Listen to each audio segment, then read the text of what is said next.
उत्तर प्रदेश में 10 सीटों पर विधानसभा उपचुनाव होने वाले हैं। इस चुनाव में बहुजन समाज पार्टी की प्रमुख मायावती ने सभी सीटों पर चुनाव लड़ने की घोषणा की है और इस चुनाव से पहले मायावती को एक और बड़ा झटका लगा है। दरअसल बसपा नेता चित्रकूट विधानसभा क्षेत्र के प्रत्याशी रहे पुष्पेंद्र सिंह ने रविवार को अपने समर्थकों के साथ कांग्रेस का दामन थाम लिया और उन्होंने पार्टी की सदस्यता ग्रहण कर ली। जानकारी के मुताबिक पुष्पेंद्र सिंह को प्रदेश कांग्रेस अध्यक्ष अजय राय ने उन्हें पार्टी की सदस्यता ग्रहण करवाई। इस मौके पर उन्होंने उत्तर प्रदेश के कांग्रेस कमेटी के उपाध्यक्ष विश्व विजय सिंह और पूर्व एमएलसी दीपक सिंह के साथ ये शपथ ली। आपको बता दें, उत्तर प्रदेश की करहल मिल्कीपुर सीट, कटहरी, कुंदरकी, गाजियाबाद, खैर और मीरापुर, फूलपुर, मझवा और सीसामऊ विधानसभा सीटों पर उपचुनाव होने वाले हैं। मायावती ने रविवार को ऐलान किया कि निकट भविष्य में राज्य की 10 रिक्त विधानसभा सीटों पर होने वाले उपचुनाव में उनकी पार्टी अपने उम्मीदवार उतारेगी और पूरे दमखम से चुनाव लड़ेगी। मायावती ने लखनऊ में प्रदेश कार्यालय में पार्टी के उत्तर प्रदेश की इकाई के सभी वरिष्ठ पदाधिकारियों और जिला अध्यक्षों की एक समीक्षा बैठक की और उपचुनाव लड़ने की घोषणा भी कर दी।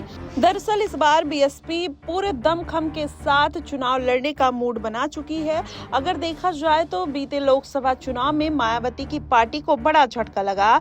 मैदान में 432 सीटों पर प्रत्याशी उतारती है, लेकिन एक भी सीट पर जीत नहीं दर्ज कर पाती। अब ऐसे में माना जा रहा है कि मायावती अब अपनी साख बचाने के लिए इस बार के उपचुनाव में कहीं ना कहीं दांव चलने वाली है। ये दांव कितना फिट बैठता है ये तो देखने वाली बात होगी, लेकिन वहीं देखा जाए तो मिल्कीपुर कटहरी सीट पर कहीं ना कहीं मायावती की जो निगाहें हैं वो टिकी हुई हैं। वहीं करहल और बिजनौर सीट पर भी कांटे की टक्कर मानी जा रही है। चंद्रशेखर आजाद रावण और अखिलेश यादव की पार्टी जिस तरीके से वहां भिड़ंत के मूड में दिखाई दे रही है, माना जा रहा है कि वहां पर आजाद रावण मीरापुर की सीट निकाल सकते हैं। वहीं उनको देखा जाए तो उन्होंने अपनी पत्नी वंदना कुमारी को मैदान में उतारने का फैसला कर लिया है, तो मायावती भी कहीं ना कहीं पीछे नहीं दिखाई दे रही हैं। वो भी मिल्कीपुर और कटहरी सीट पर अपना दमखम दिखाने के लिए पूरी तरीके से तैयार खड़ी हैं। अब देखना यही होगा कि इस बार के विधानसभा चुनाव में क्या वाकई में मायावती अपना साख बचा पाएंगी या फिर चंद्रशेखर आजाद रावण उनकी